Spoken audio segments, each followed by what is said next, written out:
Em cada lágrima há uma esperança. Eliane Macarini pelo Espírito Vinícius, Pedro de Camargo. Amor e Equilíbrio Audiobook. Quinta parte. Robert aproximou-se de Arthur, que cochilava encostado no sofá do escritório. Venha, homem, preciso falar com você. Está na hora de fazer algo definitivo. Seu tempo está se esgotando e sua ajuda está deixando de ser de nosso interesse. Antes que as coisas cheguem a um ponto final, resolva seu problema e não nos cause outro. Eles já sabem de tudo e, no meio dos nossos, existem outros que lutam por acabar com nossa causa. A balança está pendendo para o lado errado. Salas foi excomungado pelo dragão mestre e afastado. Agora quem dá as ordens sou eu, e você sabe que não acredito estar aqui em nome de Deus. Não sou a voz dele, eu sou seu Deus em pessoa, não tenho piedade. Então, não me decepcione mais, caso contrário trago você para o lado de cá e vai fazer companhia a Salas. Arthur, apavorado, voltou correndo ao seu corpo físico, levantou de um salto do sofá e falou alto. Não vou decepcioná-lo nunca, mestre Robert. Tomou o celular nas mãos e ligou para um advogado conhecido. Contou sobre o nascimento de sua filha, e, da sua maneira, colocou-se como vítima, privado do convívio edificante para um pai. Falou sobre a interferência de Evandro na hora do parto, frisou enfaticamente que havia descoberto tudo isso há pouco tempo e que não sabia o que fazer. Marcaram uma hora para conversar pessoalmente. E, aconselhado por Adolfo, o advogado, Arthur foi a uma delegacia e fez uma denúncia.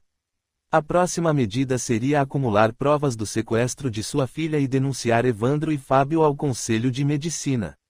Feliz pelas medidas tomadas, telefonou à secretária do conselho diretor de sua igreja e marcou uma nova reunião, contando que com essa nova história sairia do papel de algoz para o de vítima. Aflito para dar continuidade ao seu plano, ligou para Dona Selma. E aí, já tem alguma informação para mim? Eles ainda nem voltaram do trabalho, não há ninguém em casa além de mim. Tenha paciência. Se ainda não confiaram seus segredos a mim, não vai ser da noite para o dia que me contarão onde está a criança. Isso se ela existir mesmo, não é? Não me faça de bobo. Mando acabar com sua família num piscar de olhos. E, se quer saber, pago ao seu próprio genro para fazer o serviço. Dona Selma fechou os olhos e orou com fé. Mais calma, falou com voz pausada, firme. Não me ameace nunca mais. Afinal, você não sabe exatamente quem sou eu, sabe? Dizendo isso, desligou o telefone, olhou para Evandro e Fábio, que estavam à sua frente, e caiu num pranto convulsivo. Evandro a abraçou e falou, não se preocupe, Tiago prometeu esconder sua filha e sua neta. Nesse instante, o telefone de Fábio tocou. Era Tiago avisando que a família de Dona Selma já havia sido retirada de sua casa e levada para uma de suas fazendas em outro estado. Dona Selma, mais tranquila, pediu a Evandro que, por favor, pedisse ao homem que a deixasse ficar com sua filha. Fábio ligou para Tiago, que permitiu a ida de Dona Selma. No dia seguinte, ela embarcava para encontrar sua família. Adélia e sua família estavam numa cidade praiana do sul do país. Após o aviso de Tiago, eles mudavam de lugar a cada 3 dias. A moça estava alerta e muito angustiada, sentia medo por seus filhos e por Branca, a quem considerava sua filha. Tony, seu marido, não conseguia descansar. Não dormia sossegado, andava irritadiço e ansioso. As crianças absorviam essa energia em desequilíbrio e estavam manhosas e demonstrando grande carência afetiva. Estavam todos na praia, as crianças construíam castelos de areia e os adultos as observavam, quando um senhor se aproximou e começou a conversar com elas. Tony correu para perto dos pequenos e, desconfiado, questionou, o que o senhor quer com as crianças? Desculpe, eu as vi brincando e gosto muito de crianças. Elas lembram meus netos, de quem tenho saudades. Não quero incomodar, desculpe. Tony, constrangido, pediu desculpas ao simpático senhor. Desculpe a grosseria, mas hoje em dia precisamos estar atentos, o mundo anda muito cruel. Você tem razão, meu jovem. E esses presentes de Deus em nossas vidas precisam ser protegidos e cuidados. Acredito que, numa mesma situação, também estaria atento e na defesa de meus netos. Meu nome é Tony, mais uma vez desculpe, tornou Tony, estendendo a mão e cumprimentando o senhor. Sou a Dalton, e aí vem minha esposa, Salima. Também tenho um filho chamado Tony, um rapaz amoroso e de bom de coração, falou, olhando com carinho para uma senhora que se aproximava. Moramos aqui há 2 anos, nossos filhos permanecem na capital tocando suas vidas. Por favor, sentem-se conosco um pouco, vamos conversar, convidou Adélia. A conversa correu amigável, e, a determinado momento, a Dalton falou. Percebo muita ansiedade e insegurança em vocês, parecem estar temerosos de que algo ruim aconteça.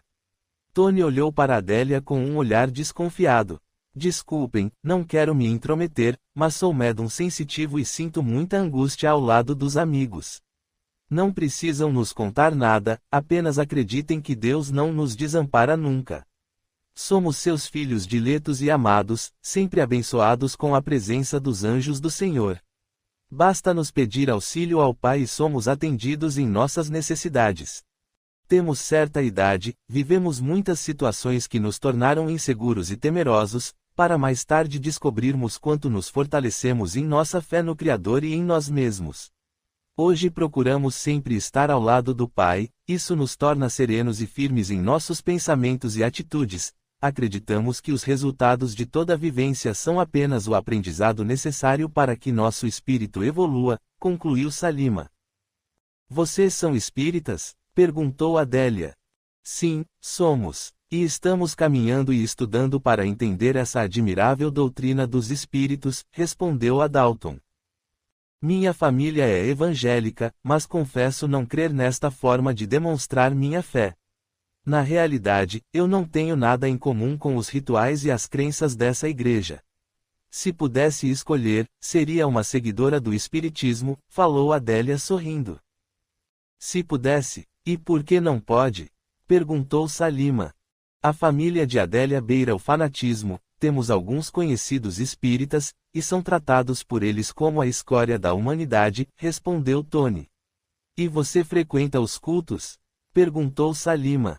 Não consigo. Sou muito crítica a esse respeito, então chegamos a um entendimento amigável, eu não discuto mais a maneira como demonstram sua fé, e eles não me cobram a presença.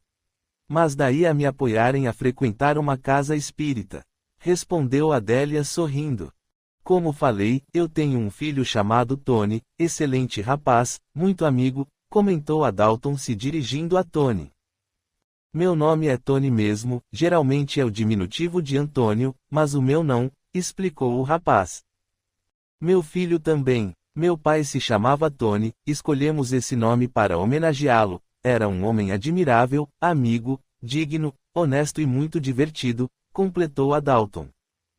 Nesse instante, Branca veio até Adélia e falou chorando, Dedé, dói minha barriga e eu estou cansada. Adélia pegou a menina no colo e logo percebeu que a menina estava com febre. Ela está muito quente, acredito que está com febre. Deixe-me ver, eu sou médico, aposentado, mas ainda médico. A Dalton examinou a pequena Branca e percebeu vários gânglios inflamados. Ela tem tido infecções recorrentes? Perguntou a Adélia. Tem sim. Toma os antibióticos receitados de maneira correta, na hora certa, mas passa um tempo e ela está doente de novo. Veja aqui, está sempre com algumas pequenas feridas pelo corpo, comentou Adélia. Tenho um amigo na cidade que é médico. Vou pedir a ele que me empreste o consultório. Vocês a levariam lá? Perguntou a Dalton. Levamos sim, mas você acredita que seja algo grave? Perguntou Tony, demonstrando preocupação. Vamos fazer alguns exames antes. Pode ser apenas um período de adaptação do corpo infantil ao mundo em que vivemos, respondeu sorrindo. Posso segurá-la um pouco? Perguntou Salima, estendendo os braços e dirigindo-se a Branca.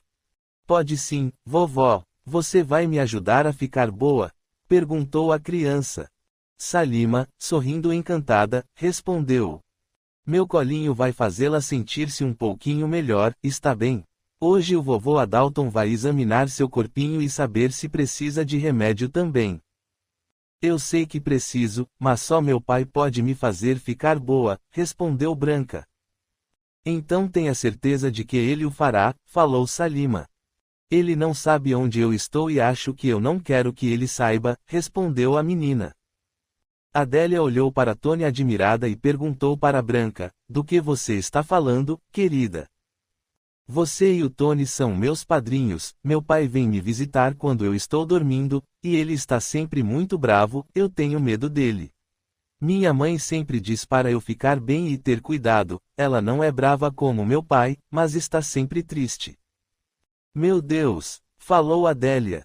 Branca querida, mesmo as pessoas mais bravas são capazes de nos amar. Apenas não sabem como demonstrar esse amor. Quando você vir seu papai de novo, diga a ele que o ama, está bem? Disse Salima. A menina fez um sinal afirmativo, encostou a cabeça no colo de Salima e adormeceu. Salima, o que ela quis dizer sobre o pai ser o único que pode ajudá-la? Você entendeu isso? Perguntou Adélia. Para entendermos direito alguma situação, precisamos conhecê-la. Mas posso deduzir algumas coisas, mediante percepção intuitiva. Vamos esperar Branca ser examinada, está bem. Depois nós conversamos com calma sobre essa situação, ponderou Salima. Tony, vamos contar a eles a história de Branca, está bem? Apesar de conhecê-los há apenas algumas horas, sinto que posso confiar neles, e, sobretudo, estou certa de que nos ajudarão, falou Adélia. Adélia, é muito arriscado, mas também confio neles. Vamos contar sim. Aliás, preciso mesmo desabafar, falou Tony. O casal contou a história de Branca para os novos amigos, que os escutaram com paciência e carinho. Onde vocês estão hospedados? Perguntou Adalton. No hotel aqui perto, respondeu Tony. Queremos que fiquem conosco. A casa é grande e temos vários quartos mobiliados para receber nossos filhos e netos, convidou Salima. Não queremos dar trabalho, respondeu Adélia. Não darão trabalho nenhum, ficaremos mais tranquilos em tê-los conosco. Lembra-se de nossa conversa inicial. Deus sempre nos auxilia nas nossas necessidades. Salima e eu nos sentimos sozinhos e vocês precisam estar seguros. Felizes com o desenrolar da história, voltamos à casa espírita que nos acolhia. Capítulo 22. Crime e Castigo. 746. O assassínio é um crime aos olhos de Deus. Sim, um grande crime, pois aquele que tira a vida de um semelhante interrompe uma vida de expiação ou de missão, e nisso está o mal. 747. Há sempre no assassínio o mesmo grau de culpabilidade. Já o dissemos, Deus é justo e julga mais a intenção do que o fato. 748. Deus excusa o assassínio em caso de legítima defesa. Só a necessidade o pode excusar, mas, se pudermos preservar a nossa vida sem atentar contra a do agressor, é o que devemos fazer. O Livro dos Espíritos, Livro 3, Capítulo 6, Lei de Destruição, Item II, Guerras. Camila pediu a Evandro para levá-la à casa espírita. Sentia uma angústia terrível, sonhara com Branca, podia até mesmo sentir a textura da pele da menina e o cheiro de seu cabelo.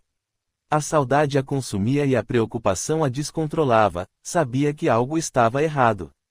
Precisava de ajuda, sem a qual enlouqueceria. Logo à entrada da casa de orações, avistaram Sandra. Camila correu e abraçou a amiga. Por favor, converse comigo, pediu Camila, com lágrimas nos olhos. Evandro, preocupado, acariciava as costas da amada esposa num gesto carinhoso. Sandra olhou atentamente para o rosto abatido da moça e percebeu a densa energia que penetrava em seu campo vibratório.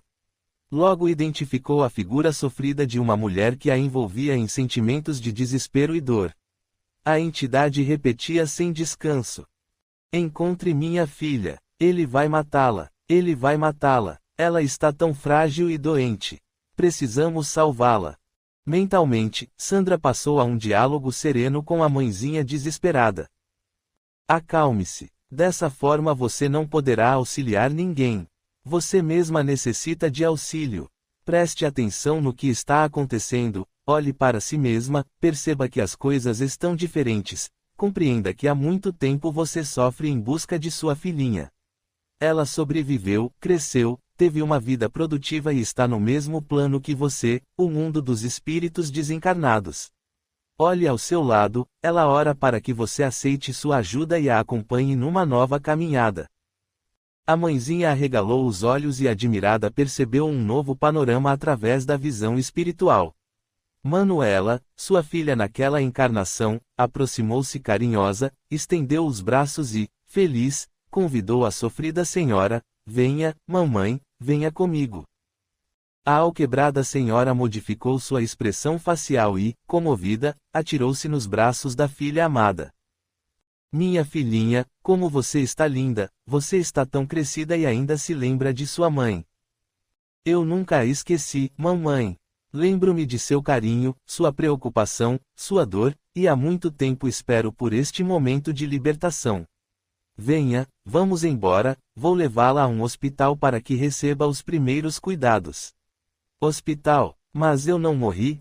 Seu corpo cansado e doente sim, mas você, a sua essência, não.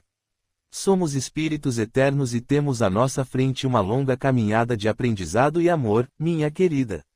Não se preocupe, aos poucos irá lembrar-se do que for necessário à sua readaptação ao mundo dos espíritos. Neste momento, concentre-se apenas em ficar bem, estarei com você. Manuela olhou para Sandra e agradeceu o auxílio recebido. Sandra observou Camila e percebeu que seu semblante, antes contraído numa expressão rígida de sofrimento e dor, estava mais tranquilo e sereno. Vamos à sala de atendimento fraterno para uma reciclagem energética. Venham comigo, Evandro e Camila. Confortavelmente instalados, Sandra perguntou a Camila: como você está neste momento, minha querida? Muito melhor. Antes de chegarmos aqui, a impressão que me envolvia era de desespero e intranquilidade. Sonhei com Branca e sei que não foi algo bom. Depois que acordei, não conseguia mais controlar meus pensamentos, parecia estar entrando num túnel longo e escuro, desculpem meu desequilíbrio. Sei que preciso manter a qualidade de meus pensamentos, ter mais fé em Deus e acreditar que tudo irá e será resolvido da melhor forma. Só que em alguns dias é muito difícil manter a serenidade. E agora, com Arthur nesta atividade frenética para encontrar Branca, a fim de me punir e dar vazão ao ódio que alimenta em seu coração, sinto muito medo. Tocando a mão de Evandro, falou com lágrimas nos olhos: me perdoa, por favor, tenho muito medo que desista de mim. Você é minha força, o meu amor. Evandro levantou de sua cadeira, estendeu as mãos para Camila e falou, abraçando-a com carinho. Não se preocupe, você também é o meu amor, a razão de minha vida, de meus sonhos e da minha força. Nunca vou estar longe de você, acredite nisto. Discreta, Sandra enxugou uma lágrima, sorriu e, diante do quadro à sua frente, falou emocionada. Nada é mais importante do que o amor. Este magnífico sentimento transforma o mundo pessoal de cada ser e contribui para a evolução de nosso globo. Graças ao Pai de Amor, encontramos neste momento equilíbrio suficiente para vivermos esta história em busca da felicidade. Vamos agradecer por isso. E lembre-se, Camila, você está a caminho da evolução, e todos os momentos e sentimentos gerados por esta situação que vive agora são instrumentos para a educação de seu espírito. Não fique triste se, às vezes, não dá conta sozinha de tocar a vida e entender a lição necessária. Para isso, Deus permitiu a convivência amorosa entre seus filhos. Obrigada, Sandra. Já estou bem melhor e espero um dia ter equilíbrio suficiente para estar aqui, auxiliando e retribuindo o muito que tenho recebido. E, neste momento, peço por Arthur, para que ele possa ser tocado pelo amor e pelo perdão. Arthur, que neste momento estacionava seu carro na entrada de uma chácara distante da cidade, sentiu fraqueza e súbito mal-estar. Será que aquela história de tomar remédios demais me fez tão mal a ponto de trazer essa sensação ruim a todo momento? O homem fechou os olhos e sentiu a presença de uma entidade de luz. Auxiliado por amigos invisíveis, seu corpo físico adormeceu e o espírito desdobrou. Assustado, olhou à sua volta e nos viu. Estávamos ali auxiliados por benemérito amigo de nosso plano, que havia vivido uma história de amor e ódio junto a Arthur. Inocêncio, seu desgraçado, o que faz aqui? Ainda me persegue? Hoje não sou um frágil crédulo em suas mãos, aprendi a me defender. Então tome cuidado porque posso acabar com você. Estou aqui para que possamos conversar um pouco. Não tema, eu não farei mal a você, não sou mais aquele que você conheceu tantos séculos atrás. Assim como você, eu entendia de maneira equivocada a ação do mundo sobre nós, odiava e era odiado. Sofri muito, fui auxiliado por amigos amorosos, pacientes e tolerantes em relação à minha ignorância do bem. Descobri, na revolta e na dor, que nada disso era necessário, que somente a compreensão do amor e do perdão recupera nossas faltas e nos possibilita auxiliar aqueles a quem ferimos. Estou aqui para oferecer auxílio a um amigo querido a quem muito feri, estou aqui para pedir perdão por meus enganos. Enganos, enganos, você destruiu minha vida, me transformou num pária. Fui excomungado por sua causa, por causa de suas mentiras e ardis. Você fala em engano, seu desgraçado. Arthur, tomado de ódio e revolta, avançou sobre Inocêncio. Mas, tocado por doces vibrações de amor, sentiu-se enfraquecido e titubeou. Inocêncio, paciente e amoroso, o recebeu em seus braços, com carinho o acomodou ao colo e o embalou como uma criança. Aproximamo-nos e auxiliamos nosso amigo a modificar estruturas mentais que propiciavam a criação de pensamentos obsessivos.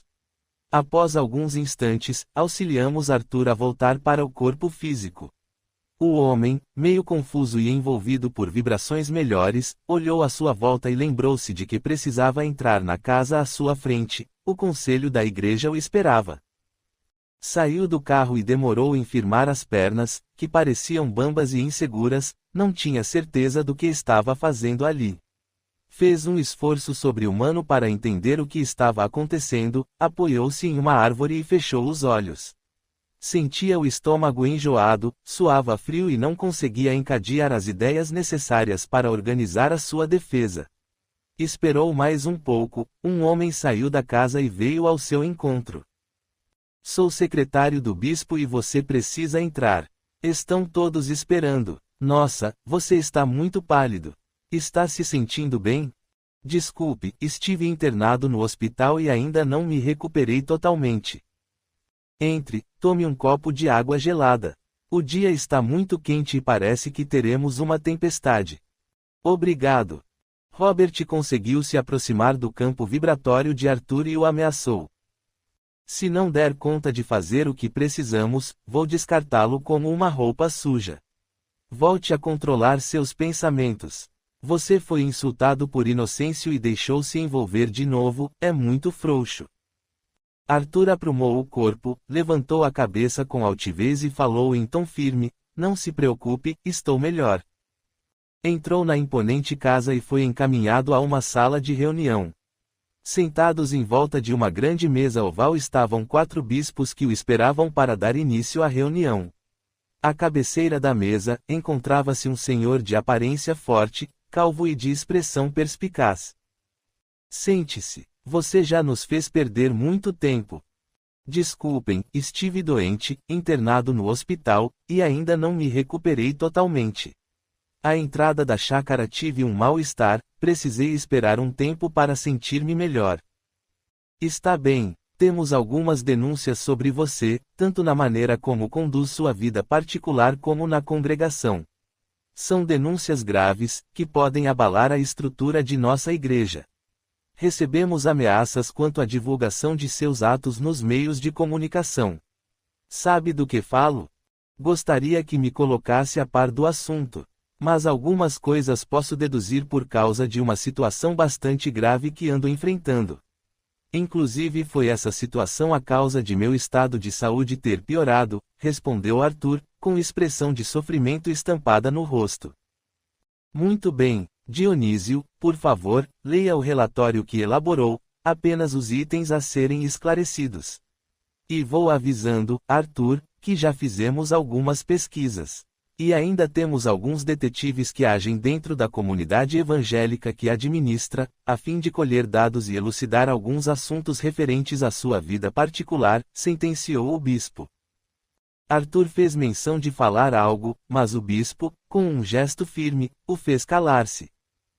O secretário tomou de uma pasta e passou a enumerar alguns assuntos. Primeiro, os relatórios financeiros de sua filial estão bastante confusos e mostram indícios de desvios. Segundo, estamos apurando denúncias de abusos de poder junto aos associados. Terceiro, houve denúncias de abusos sexuais, inclusive que podem ser enquadrados como pedofilia. Quarto, as suspeitas de sua associação com criminosos, que são contratados inclusive para cometer assassinatos. Quinto, constatamos atos de perseguição à sua ex-esposa, com abusos de todos os tipos, inclusive ameaças à vida dos mais próximos a ela. Sexto, descobrimos a existência de uma criança, uma menina, que foi afastada da mãe com a intenção de mantê-la longe de seus desequilíbrios. Esses são apenas alguns dos itens mais graves, os pequenos deslizes foram omitidos por enquanto. Vamos dar a você, exatamente, 15 dias para sua defesa. Enquanto isso, estará afastado de suas atividades na unidade que administra. Vamos continuar a justificar a sua ausência por motivos de saúde. Durante este período, será assistido por nossos advogados, administradores e contadores. Caso seja provada sua inocência, o que duvido muito, serão devolvidas a você suas funções. Caso seja provada a sua culpa, sabe bem o que o espera, não seremos complacentes e arranjaremos uma solução que não envolva de modo algum a comunidade. Arthur tentou falar, mas o bispo mais uma vez o fez calar-se. Não queremos ouvir sua voz no dia de hoje. Estamos colocando toda a estrutura necessária a serviço da igreja para investigar essas denúncias. Exatamente daqui a 15 dias, nos reuniremos novamente. Você receberá de Dionísio o endereço para a próxima reunião. E, dirigindo-se a Dionísio, ordenou, de hoje em diante, você será a sombra de Arthur. Não o deixará sozinho nunca. E, quando for descansar, o que é necessário, designe alguém para ficar de olho nele. Arthur saiu da chácara bastante preocupado, seguido de perto por Dionísio. Não imaginava o que poderia fazer para reverter a situação. Voltamos à casa espírita que nos acolhia. Maurício, com a mente repleta de indagações, veio ao nosso encontro. Amigos, podemos conversar um pouco? Podemos sim, meu jovem, respondeu Demétrios. Inocêncio é antigo membro do clero. Sim, viveu alguns momentos de desajustes. Aliou-se aos membros religiosos que edificaram a Inquisição, inclusive tendo papel primordial na efetivação dessa prática através das decisões tomadas no Terceiro Concílio de Latrão, em 1199, respondeu Demétrios. Você poderia nos falar um pouco sobre este momento histórico? Afinal, para que possamos entender os acontecimentos do presente, precisamos, primeiro, conhecer os acontecimentos do passado, falou Maurício. A prática inquisitorial foi utilizada pela Igreja Católica para combater a heresia durante bastante tempo, desde a Idade Média. A primeira notícia que temos de procedimentos inquisitoriais na época medieval, também conhecida como Inquisição Episcopal, foi em 1184. Através de uma bula redigida pelo Papa Lúcio III, essas práticas foram erigidas para inibir o crescimento da heresia cátara no sul da França e nas cidades do norte italiano. Recebeu esse nome, episcopal, por ser administrada por bispos daquela localidade. Essa atividade acabou por dar origem ao Tribunal da Inquisição e ao Santo Ofício, explicou Demétrios. Por favor, explique-nos o que seriam essas bulas, pediu Ana. A palavra, bula, não está associada ao conteúdo ou à solenidade do documento, mas, sim, à apresentação, à forma externa. O documento oficial recebe um lacre com uma pequena bola de cera ou metal. O conteúdo pode ser formado de cartas e até mesmo constituições apostólicas. Contém expressões solenes do Papa. Podemos citar como exemplo a Bula Ineffabilis Deus, de 1854, que formulou o dogma da Imaculada Conceição. Por bula, o Papa pode convocar os participantes de um concílio ecumênico, criar ou desmembrar uma diocese. A partir do século VI, os papas empregaram a bula, portadora do nome do papa respectivo, a fim de autenticar os seus documentos. Assim, bula passou a designar o selo do papa.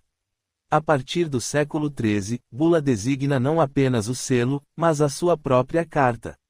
E, na evolução das mensagens oficiais ligadas ao clero, essa prática foi sendo modificada, mas até hoje constitui documento de ação e reação às ordens episcopais e papais, respondeu Demétrios.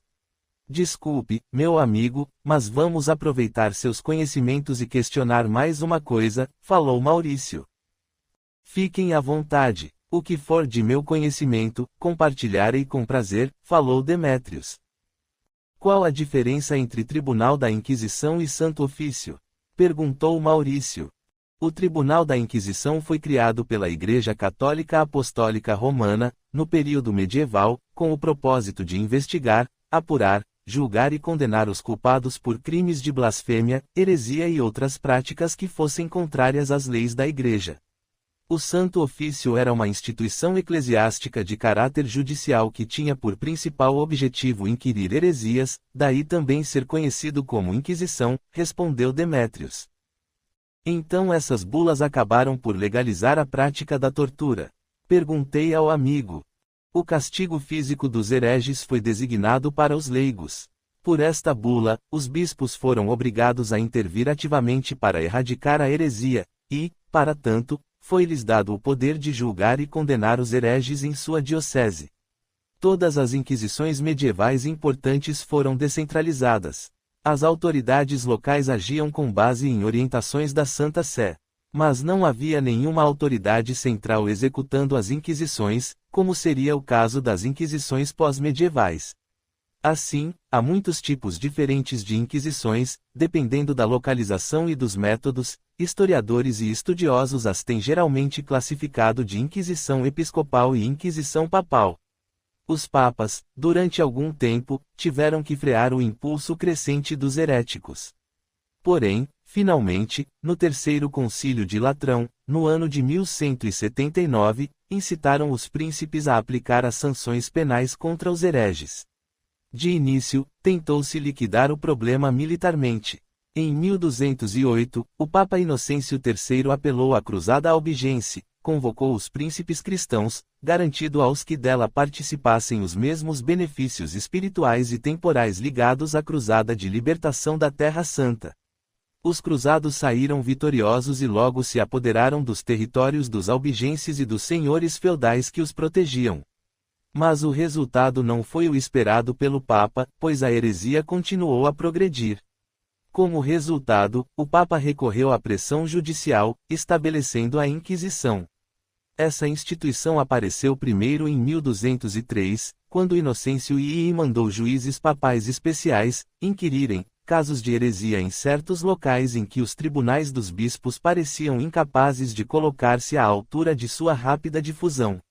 Essas novas cortes mostraram-se muito mais eficazes do que os tribunais episcopais efetivos.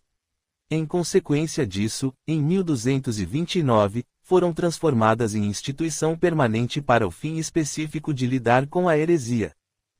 Quantos desequilíbrios e quanto sofrimento! Comentou Maurício. E quanto aprendizado, meu amigo! A dor e o sofrimento ainda são amigos da humanidade, somente modificamos a situação de aparente conforto em que vivemos quando não mais suportamos os resultados de nossa ignorância, comentou Demétrios. Sabemos da extensão da Era da Escuridão. Poderia nos dizer como chegou ao fim? Perguntei. No final da Idade Média e início do Renascimento, o conceito e o alcance da Inquisição foram significativamente ampliados em resposta à Reforma Protestante e, também, à Contra-Reforma Católica. O seu âmbito geográfico foi expandido para outros países europeus, resultando nas inquisições espanhola e portuguesa.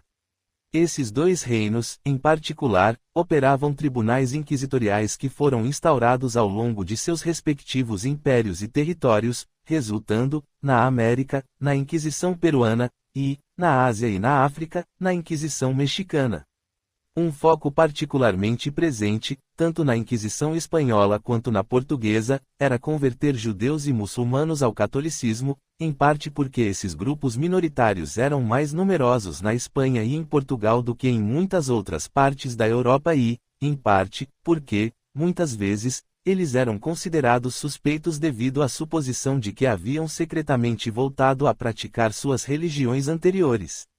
E assim foi durante séculos. Até que, no século XIX, os tribunais da Inquisição foram suprimidos pelos estados europeus, mas foram mantidos pelo Estado Pontifício. Em 1908, sob o comando do Papa Pio X, a instituição foi renomeada como Sacra Congregação do Santo Ofício. Em 1961, por ocasião do Concílio Vaticano I, durante o pontificado de João XXIII, e, mais tarde, em 1965, durante o papado de Paulo V, em clima de grandes transformações na Igreja Católica, assumiu seu nome atual, Congregação para a Doutrina da Fé. A Inquisição foi extinta gradualmente ao longo do século XVIII, embora só em 1821 se dê a extinção formal em Portugal numa sessão das Cortes Gerais, sendo que a Congregação para a Doutrina da Fé é a herdeira do Santo Ofício. Capítulo 23. Além da razão.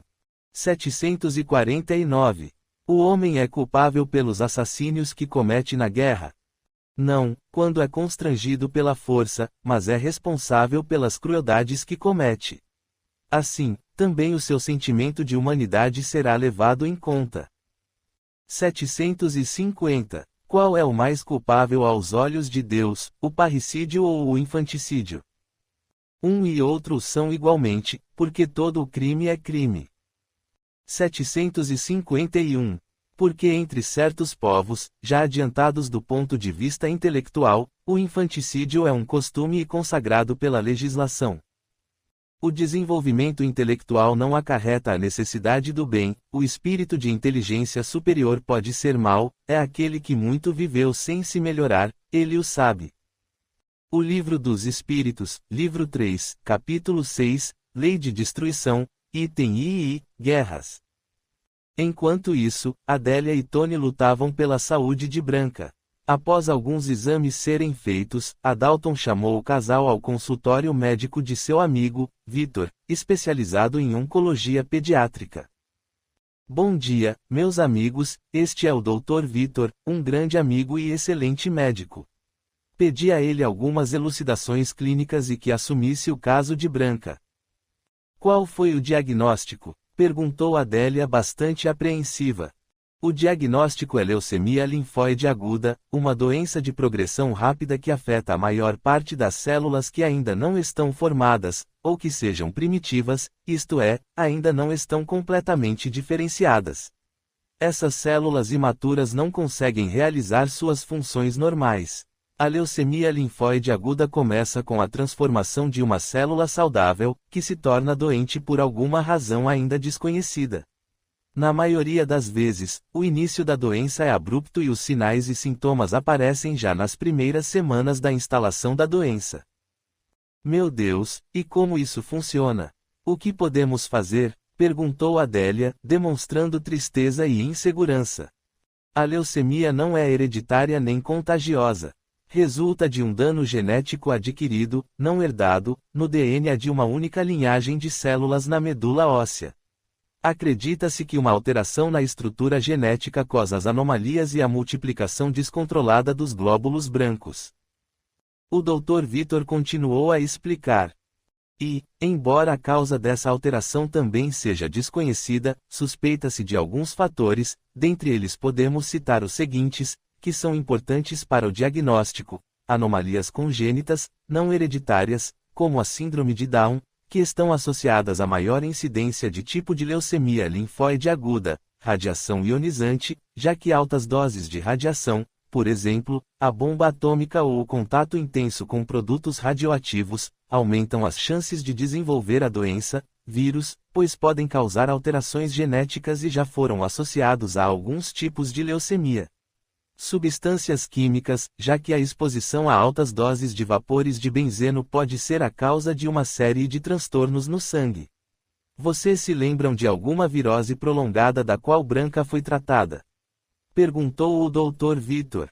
Branca é uma criança saudável, nunca fica doente. Mas há 1 ano, aproximadamente, ela teve hepatite, no entanto, fez o tratamento direitinho e ficou bem. Esse tipo de virose pode levar à leucopenia, que é a diminuição dos glóbulos brancos, esclareceu Victor. E isso pode ter desencadeado a doença em Branca? Perguntou Tony. Leucopenia não é considerada uma doença, mas a redução do número de leucócitos no sangue indicada no exame de sangue completo, o hemograma. Os leucócitos atuam basicamente no combate a infecções. Essa redução pode ser causada por uma doença, mas pode, também, se apresentar em indivíduos sadios, sendo nesse caso chamada de falsa leucopenia. Inúmeras doenças podem ser a causa da redução dos leucócitos, viroses comuns, como gripe, mononucleose, hepatite, leucemias, linfomas e a aplasia ou hipoplasia da medula óssea. A leucemia é uma doença que afeta a medula óssea, parte do corpo que produz o sangue. E tem por característica o aumento dos glóbulos brancos defeituosos, os blastos da linhagem familiar linfóide, a LLA, que se desenvolve habitualmente na medula óssea, podendo ter início também nos gânglios linfáticos. Se existe a suspeita de leucemia, um exame de medula óssea, o mielograma, deve ser feito, pois, quanto antes se iniciar o tratamento, maiores serão as chances de cura, explicou Victor. Esse foi o exame que Branca fez outro dia? Perguntou Tony. Esse mesmo, respondeu Victor. A punção aspirativa de medula óssea, o mielograma, e a biópsia de medula óssea, quando indicada, são 2 exames que, quando realizados, definem o diagnóstico da doença. O mielograma mostra os tipos de células presentes na medula óssea e quais anormalidades as células apresentam. Enquanto que a biópsia, realizada em alguns pacientes, pode concluir o diagnóstico quando a punção é inconclusiva, falou Victor. Então o mielograma de Branca deu resultado certo? Perguntou Adélia.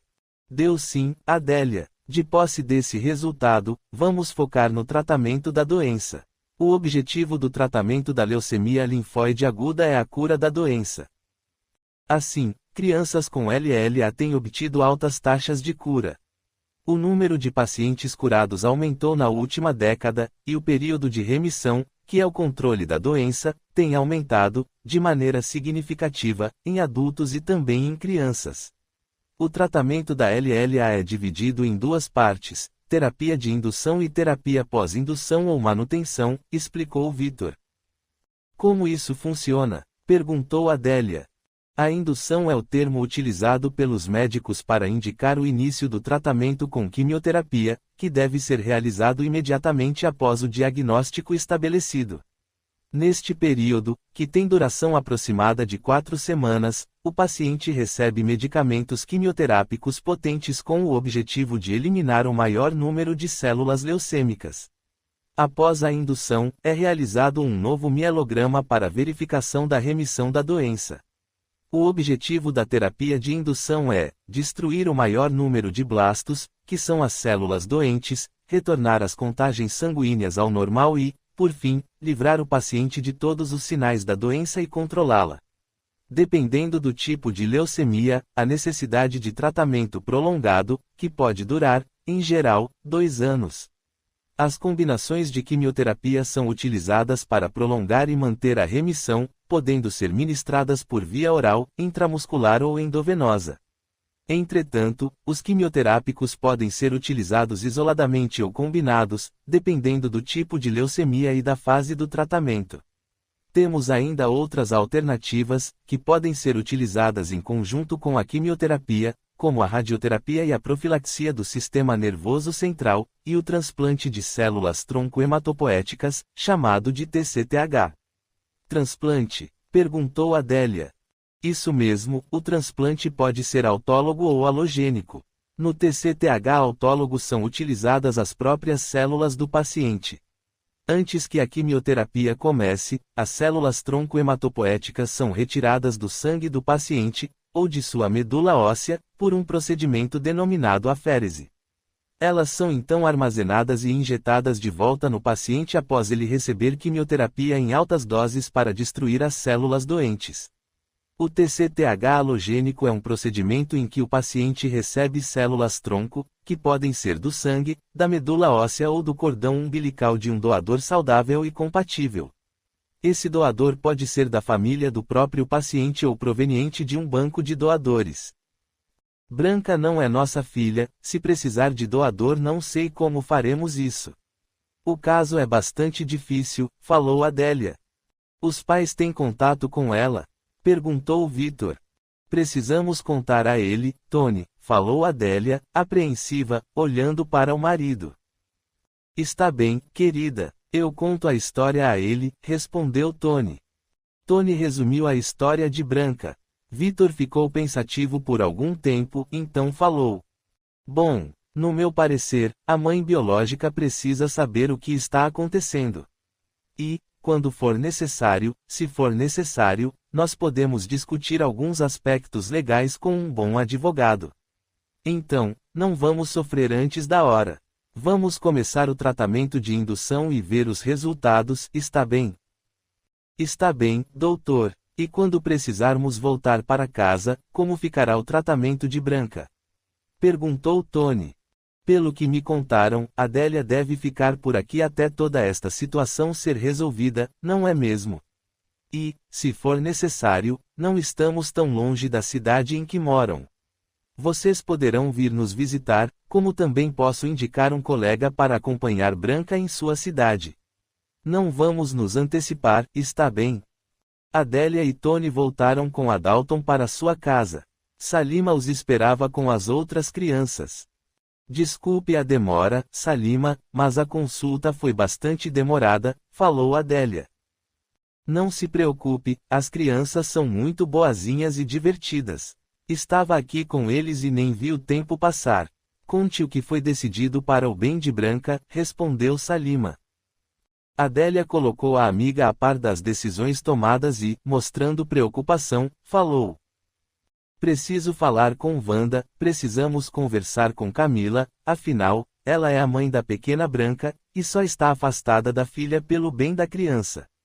Admiro muito a postura dessa moça, e, acredite, Salima, eu nem mesmo a conheço pessoalmente.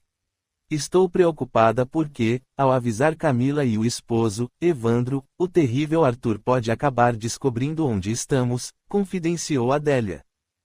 A Dalton tem muitos amigos por lá e pode pedir a um deles, que é delegado da Polícia Federal, para ajudá-lo a trazer Camila para conhecer a filha.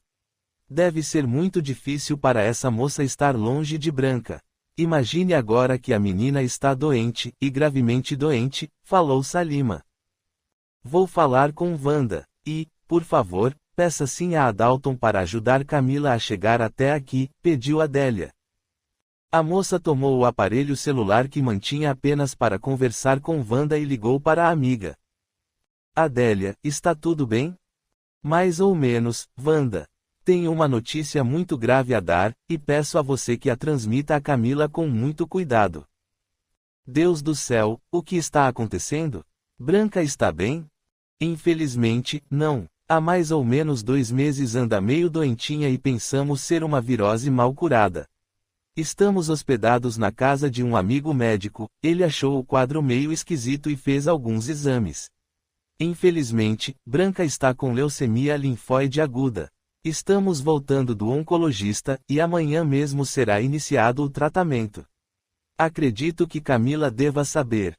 Nosso amigo Adalton tem um conhecido que é delegado da Polícia Federal. Ele entrará em contato com vocês, arranjará um jeito de trazer Camila aqui sem expor-nos ao perigo. Nossa, Adélia, é muito grave? É sim, Wanda, mas também há muitos casos dessa doença em crianças com bons resultados de cura.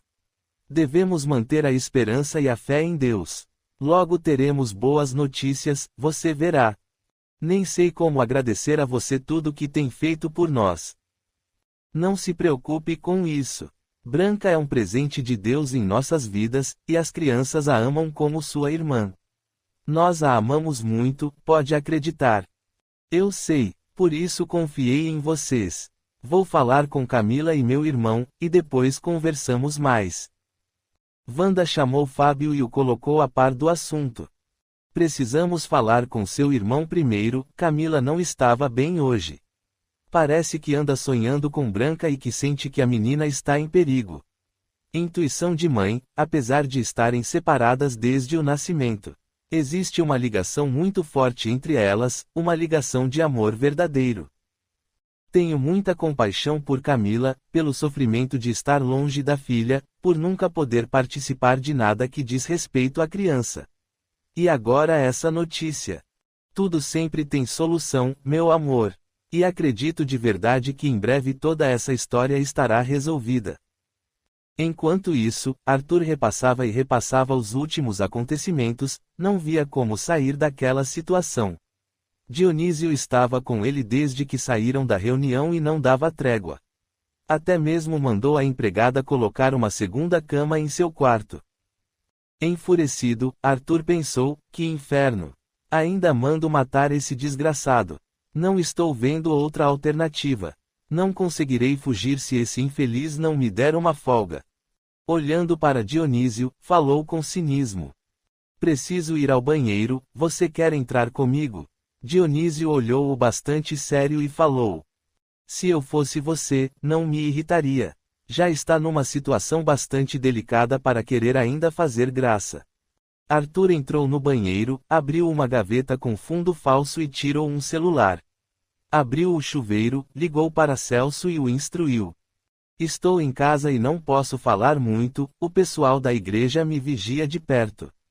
Preciso sair daqui, mas o sujeito que puseram para me vigiar não me dá folga, vai até dormir no meu quarto.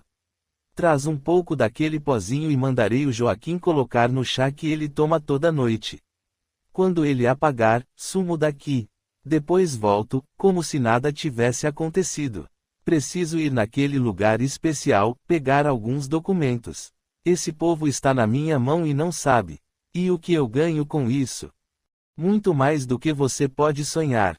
Mas não fracasse, senão arranjo outro e ainda mando sumir com você. Então é bom pensar bastante, porque, se juntou provas contra o pessoal da igreja, eu também juntei contra você. Tenho muitos documentos, fotos, filmes.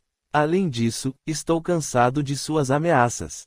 Se você não tomar cuidado, sabe muito bem quem é que acaba com quem. E eu mesmo faço o serviço, não preciso pagar ninguém.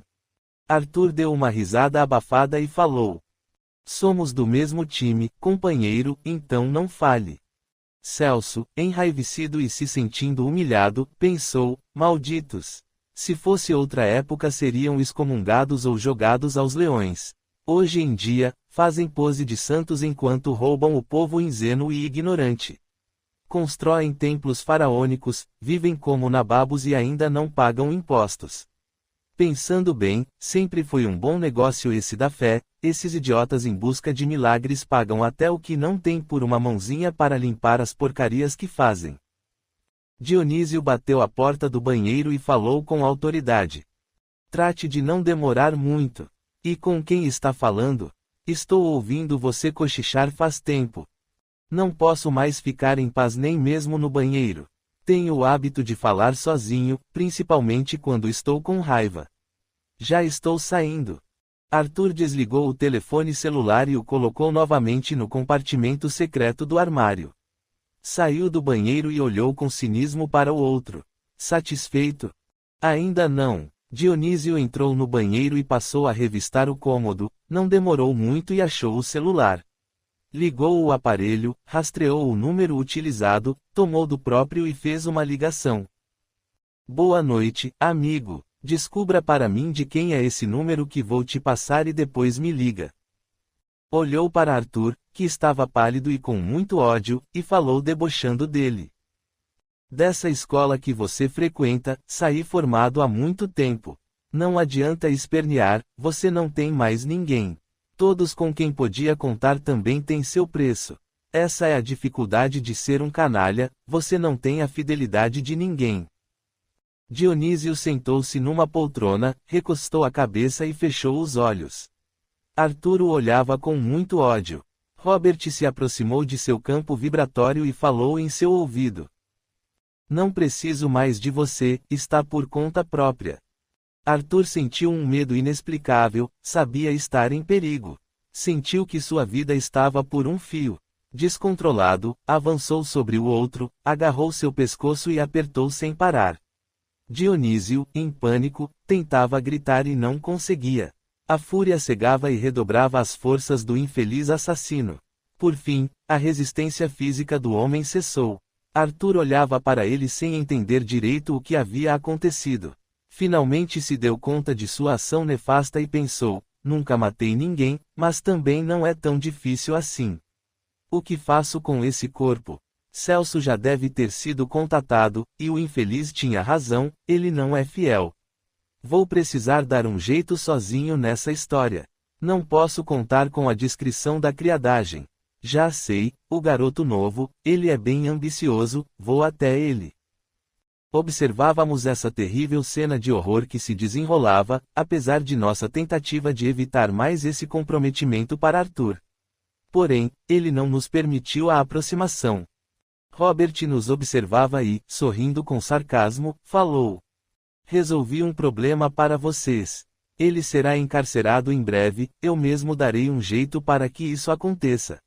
Ficam me devendo um favor. Se quiserem e for do interesse de vocês, podem socorrer o infeliz Dionísio, ele não me interessa. Arthur desceu as escadas do grande sobrado e foi até a moradia dos empregados. Vem cá, garoto, quer ganhar um dinheiro fácil? O rapaz olhou desconfiado e falou: do que o senhor precisa? Preciso de uma limpeza em meu quarto. Posso chamar a camareira? Ninguém pode saber da sujeira que precisa ser removida. É um corpo, e estou oferecendo muito dinheiro para que resolva esse pequeno probleminha para mim. O suficiente para uma casa, um carro novo e muitos anos sem precisar trabalhar.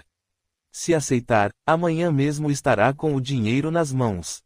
Se não aceitar, amanhã pode estar sem mãos. Vou fazer o que me pede. Preciso sair um pouco, quando voltar quero ver tudo limpo. É para sumir com a sujeira, entendeu isso, não é? E me dê cobertura enquanto estou fora. Se alguém ligar, diga que estou dormindo. Fique com os telefones em suas mãos. Assim que Arthur saiu da mansão, o rapaz saiu para a rua, encontrou um orelhão e fez uma denúncia anônima. Arthur chegou ao seu esconderijo, destrancou um cofre muito bem escondido, pegou uma pasta que continha alguns documentos, abriu-a e passou a conferir o conteúdo. Feliz, falou consigo mesmo. Agora, sim, posso agir. Eles vão comer em minhas mãos.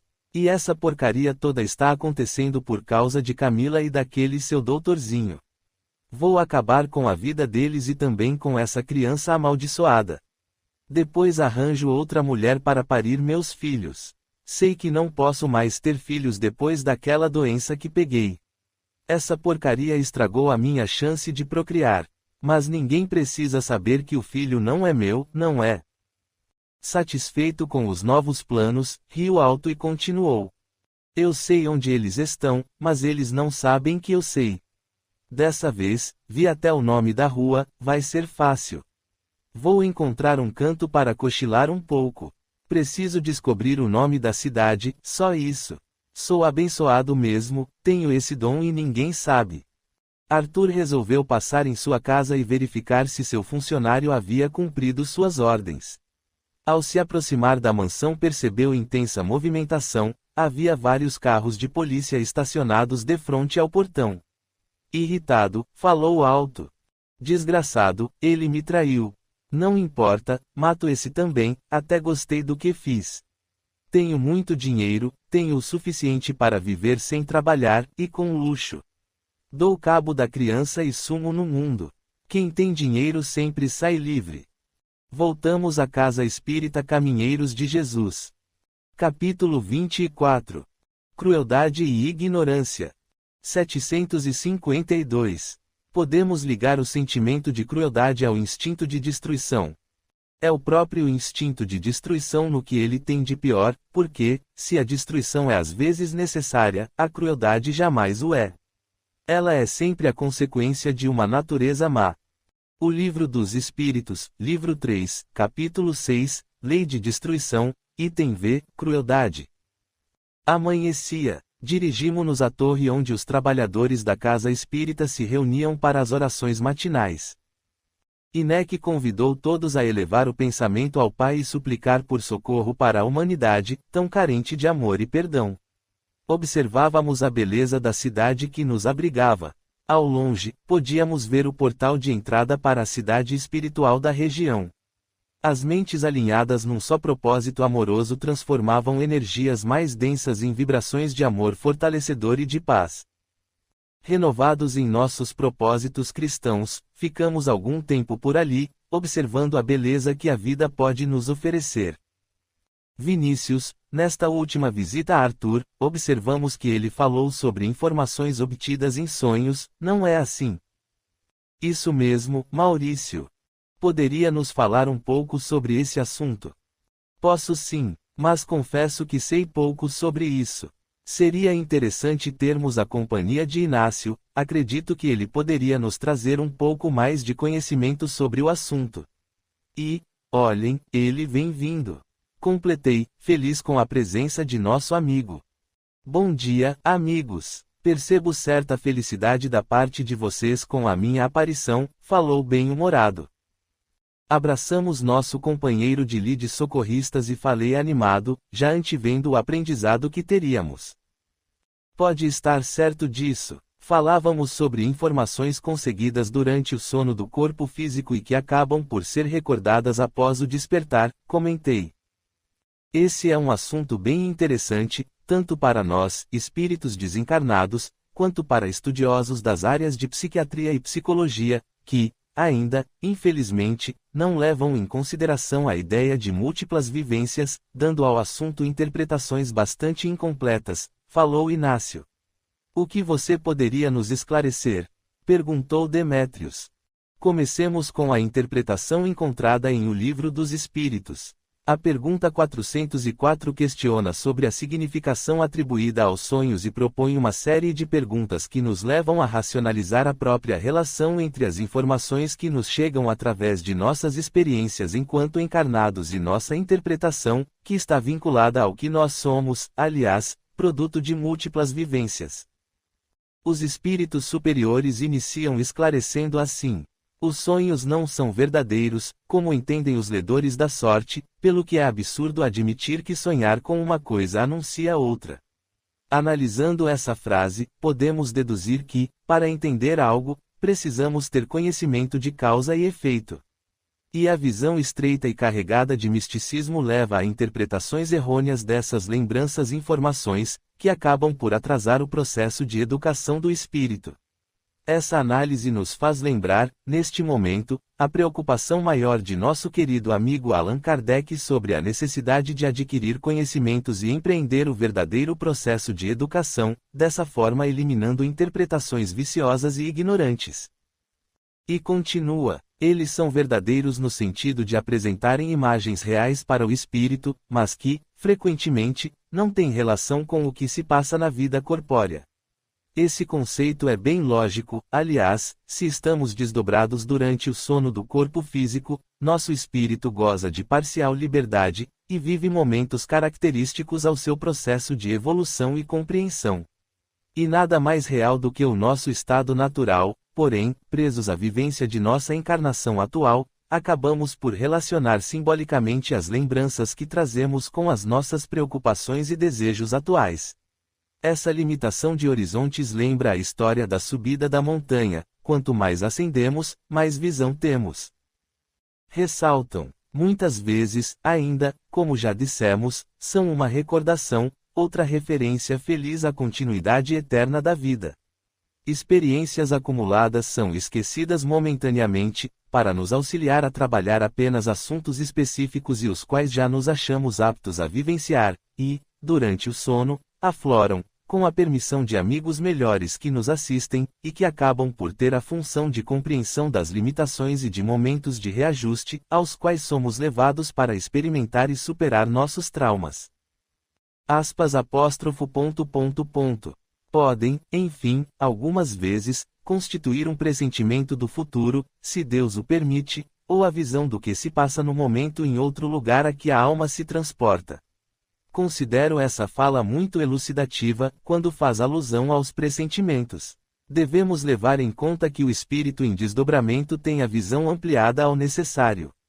Recorda vivências, ensinamentos e aconselhamentos, que despertam a sua inteligência e o arremessam ao estado de dedução lógica, por meio do encadeamento de ideias.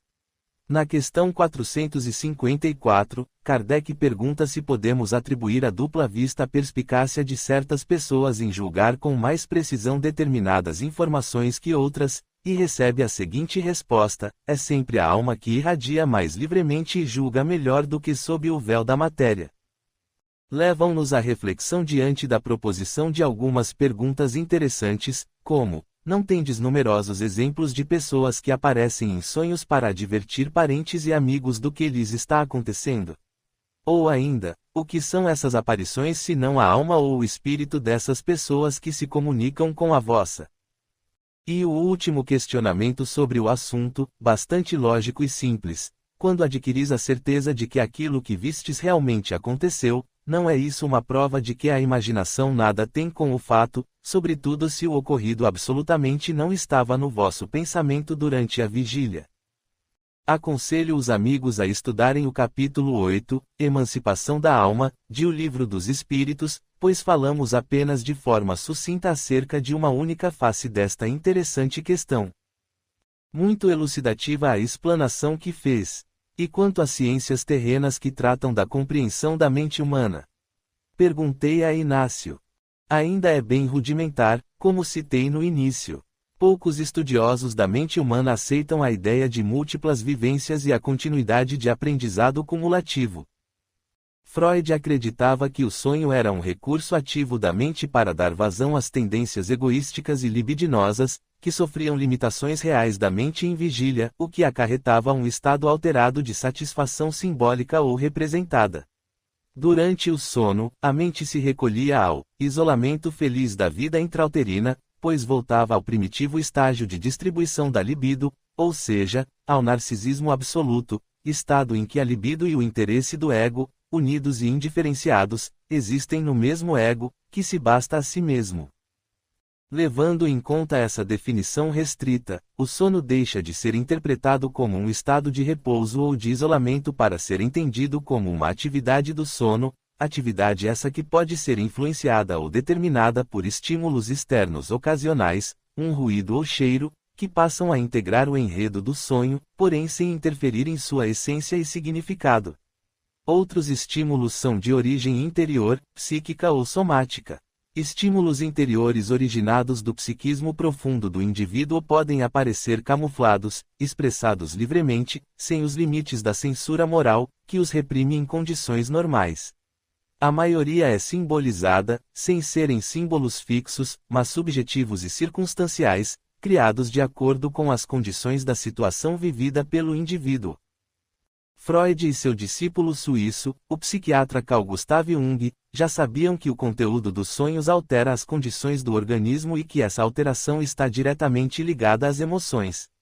Para os dois psiquiatras, os sonhos trazem à tona energias primitivas poderosas, muitas vezes incontroláveis, aprisionadas na parte desconhecida da mente humana, o inconsciente. Para entendermos algumas teorias mais atuais, como as propostas pela neurociência, precisamos também conhecer os mecanismos do sono. Temos alguns grupos no Instituto de Educação da Mente, situado na Colônia, que vêm estudando e pesquisando esse assunto. Os amigos poderiam pedir autorização para frequentar esse pequeno curso, se assim podemos denominá-lo. O assunto é bastante complexo e extenso, mas deu para entender algumas coisas. Tudo começou por causa de uma situação que observamos num atendimento que estamos fazendo. Resumi ao amigo Inácio o acontecido. Poderia nos posicionar neste caso específico? Voltando para o Livro dos Espíritos, questão 402. A massa dos homens que, com a morte, devem permanecer longas horas nessa perturbação, nessa incerteza de que vos tem falado, vão a mundos inferiores à terra, onde antigas afeições os chamam, seja à procura de prazeres talvez ainda mais baixos do que possuíam aqui, vão beber doutrinas ainda mais vis, mais ignóbeis, mais nocivas do que as que professavam entre vós. Friso aqui a lei de afinidade. Estamos ligados por elos mentais de mesma qualidade, enquanto em vigília ou desdobrados pelo sono. Os dois mundos criam um conjunto de intersecção onde as energias semelhantes se atraem, sintonizam e ressoam pelo ambiente universal. Nada mais natural do que sermos assistidos por aqueles que manifestam interesses semelhantes aos nossos. Alguns têm maior facilidade em lembrar esses encontros, outros sentem certa dificuldade. Mas lembremos sempre que todos somos espíritos, encarnados ou não, e faz parte de nossa natureza a comunicação entre os diversos mundos. INEC solicita nossa presença, informei aos amigos. Dirigimo-nos a uma sala de magnífica beleza e simplicidade. Não havia paredes de densas energias, apenas quedas d'água cristalinas formavam o ambiente repleto de vida e cores. Sentamo-nos e apreciamos por instantes a beleza natural da vida em sua plena vitalidade. Arthur, assessorado pessoalmente por Robert, conseguiu visualizar a cidade onde a família de Adélia se encontrava, disse INEC. Mas, Robert não disse a Arthur que o estava abandonando. Falou Maurício. Isso não quer dizer que não o usaria em interesse próprio. E Arthur, tão facilmente manipulável, já está a caminho. Adalton está receptivo à nossa comunicação. Peço a você, Vinícius, que o intua a respeito. Robert o instruiu a assassinar apenas a criança, Branca. Considerou esse ato suficiente, por ora, para punir Camila, disse INEC. Isso é muito cruel, lamentou Ana. Esse ato parte de um espírito ignorante de sua própria origem. Tenhamos cuidado, não podemos nos perder em sentimentos menos nobres. Neste momento, Arthur necessita de nosso auxílio. Ele está num processo de deterioração mental, seus pensamentos estão desconexos e doentios, está à deriva, perto da terrível demência. Precisamos auxiliá-lo. Capítulo 25. Imperfeição e instintos.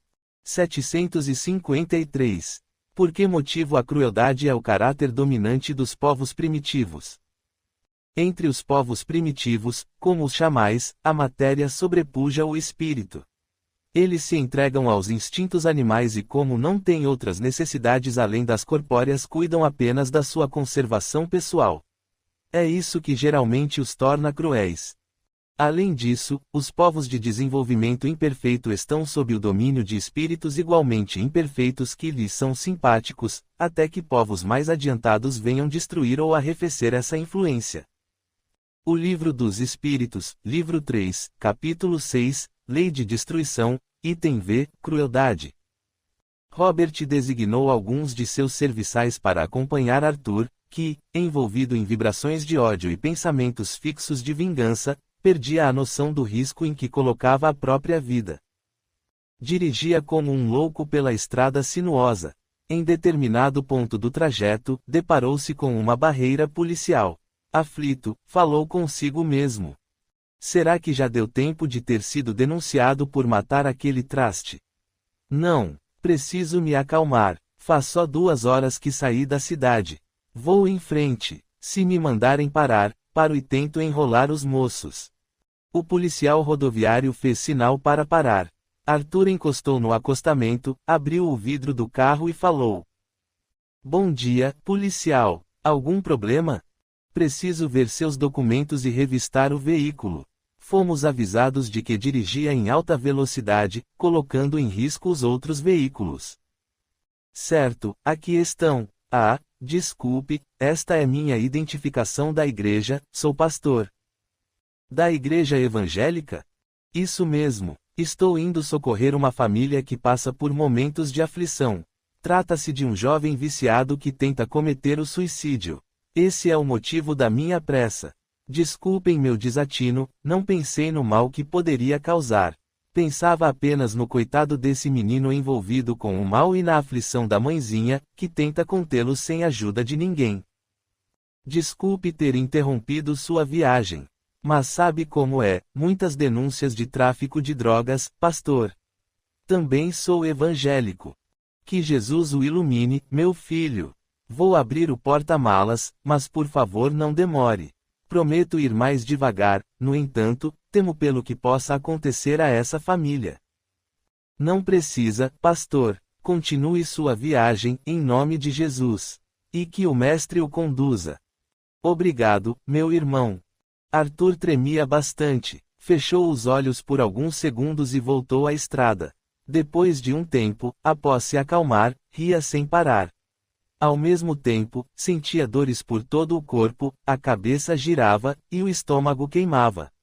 Então, lembrou-se de que não comia há muitas horas. Resolveu parar no primeiro posto e se alimentar. Assim o fez. Parou na bomba de gasolina, pediu para o frentista encher o tanque. Enquanto isso, foi ao banheiro. Ficou descontente com a própria aparência ao olhar-se no espelho. Voltou ao veículo, acertou o gasto com o combustível, estacionou o carro, abriu o porta-malas e retirou uma maleta que sempre carregava com roupas limpas. Alugou um pequeno quarto, tomou um banho quente. A água quente fez com que relaxasse e sentisse muito sono, estava cansado. Mas não podia perder tempo, tinha uma meta a cumprir e sabia que tinha pouco tempo para sumir no mundo. Abriu um zíper interno da maleta e retirou um saco plástico pequeno contendo várias cápsulas de cocaína, abriu duas e consumiu. Esperou um pouco, sentiu as energias serem revitalizadas, um falso sentimento de poder e força. Guardou a roupa suja, foi até o restaurante, mas o cheiro de comida o enojou, tomou apenas uma pequena xícara de café. Voltou ao carro e à estrada. Depois de alguns quilômetros, sentiu intenso mal-estar, estacionou no acostamento e desmaiou. Há exatamente 120 dias, Branca fazia o tratamento quimioterápico. A criança estava pálida e tristonha, mesmo vivendo cercada de cuidados por sua família adotiva e por Adalton e Salima. Tony pedira ajuda ao cunhado Tiago, que mandaram capataz de sua confiança para cuidar da fazenda deles. Camila, após receber a notícia da doença de sua filha, tentou visitá-la. Mas, sempre que saía de casa, percebia a presença de Celso. Abatida e sofrendo muito, resolveu esperar notícias da menina à medida que o tratamento fosse evoluindo. A cada dia mais abatida, apresentava sérios sintomas depressivos. Evandro, preocupado com a esposa, a cercava de carinho e atenção. Vitor continuava a cuidar de Branca. Naquele momento, acabava de receber alguns resultados de exames laboratoriais que havia pedido. Adalton encontrava-se ao seu lado. Infelizmente os resultados não são bons. Vamos tentar o transplante autólogo, assim poderemos reduzir as doses de quimioterápicos. Adélia e Tony foram chamados à sala do médico. Bom dia, amigos. As notícias não são muito boas, os resultados dos exames são muito preocupantes, e Branca enfraquece a olhos vistos. Conversando com Adalton, resolvemos que vamos interná-la. Já entramos em contato com o hospital certo e vamos preparar o transplante autólogo. Meu Deus, e os exames de compatibilidade?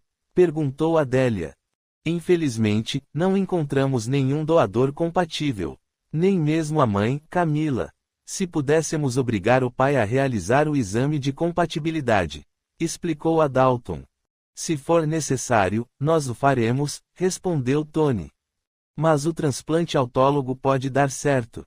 Vocês se lembram de nossa conversa a respeito? O transplante autólogo representa uma opção para os pacientes que não podem realizar o transplante alogênico, por não terem um doador compatível. Neste procedimento, as células-tronco do paciente são tratadas com altas doses de radiação ou quimioterapia, para garantir que não existam células cancerígenas. O melhor lugar para ser feito é em um centro oncológico, onde a equipe tem experiência com o procedimento e com o manejo de pacientes no período de recuperação, explicou Vitor. Arthur recobrou a consciência, mas sentia dores e náusea. Aflito, falou para si mesmo. Preciso largar essa porcaria. No começo é bom, mas depois fico estragado e agora preciso de toda lucidez para tratar do assunto. O homem estava muito pálido e com olheiras profundas, sentia tremores e intensa sudorese. Mesmo assim, ligou o motor do carro e continuou seu caminho. Chegando à cidade praiana, respirou fundo, tentou organizar os pensamentos e decidiu descansar um pouco. Procurou um pequeno hotel na periferia da cidade. Esse aqui está bom, não posso me registrar com meu nome verdadeiro. Entrou e postou-se diante do balcão da recepção. Uma senhora de aparência risonha veio ao seu encontro. Bom dia, senhor. Posso ajudá-lo? Acredito que sim, minha irmã. Sou pastor de uma igreja evangélica e estou viajando há mais de 24 horas sem parar. Estou correndo para socorrer uma família que frequentava os cultos dirigidos por mim, mas estou muito cansado e preciso de um quarto. Que bondade a sua, pastor! Também sou evangélica, vou levá-lo a um bom quarto e o Senhor não precisa pagar nada. Jesus o compensará por sua dedicação. Faço questão de pagar pela hospedagem, esse é o seu ganha-pão. E, se puder arrumar algo para eu comer, eu agradeço muito. Logo estava acomodado em sua cama. Havia comida farta na mesa à sua frente, mas não conseguia nem mesmo pensar em comer. Decidiu descansar um pouco, depois comeria algo. Fechou os olhos e logo adormeceu. Acordou assustado, alguém batia repetidamente na porta do quarto. Confuso, não conseguia saber onde estava, levantou com passos trôpegos, abriu a porta, e a senhora que o havia atendido o olhava aflita.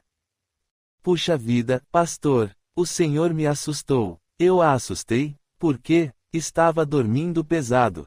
O senhor dorme há 2 dias. Ontem à noite tentei acordá-lo e me respondeu que estava tudo bem, mas não deu sinais de vida. E durante todo esse tempo não percebemos barulho ou movimentação alguma aqui dentro. 2 dias? Sim, o senhor dorme há 2 dias. Devia estar muito cansado e tenso pelas preocupações com as pessoas a quem iria visitar. 2 dias? Preciso ir embora sem falta. Desculpe, mas preciso tomar um banho e me trocar. A senhora olhou para dentro do quarto e viu a bandeja de comida intacta, olhou para o pastor e falou preocupada. O senhor não comeu nada. Então, não sai daqui antes de fazer uma boa refeição. Após se alimentar a contragosto, porque não sentia fome, e sim um intenso enjoo, Arthur entrou no carro e continuou sua viagem. Os procedimentos necessários para a internação de Branca foram encaminhados com urgência. 2 dias após a decisão ser tomada, Branca estava a caminho do hospital em outra cidade. Adélia e Tônia a acompanhavam, enquanto seus filhos ficavam sob os cuidados de Adalton e Salima. Capítulo 26. Bondade e senso moral. 754. A crueldade não decorre da falta de senso moral. Disse que o senso moral não está desenvolvido, mas não que está ausente, porque ele existe, em princípio, em todos os homens. É esse senso moral que os transforma mais tarde em seres bons e humanos. Ele existe no selvagem como o princípio do aroma no botão de uma flor que ainda não se abriu. Comentário de Kardec. Todas as faculdades existem no homem em estado rudimentar ou latente e se desenvolvem segundo as circunstâncias mais ou menos favoráveis. O desenvolvimento excessivo de umas impede ou neutraliza o de outras. A superexcitação dos instintos materiais asfixia, por assim dizer, o senso moral, como o desenvolvimento deste arrefece pouco a pouco as faculdades puramente animais. O Livro dos Espíritos, livro 3, capítulo 6, Lei de Destruição, item V, Crueldade.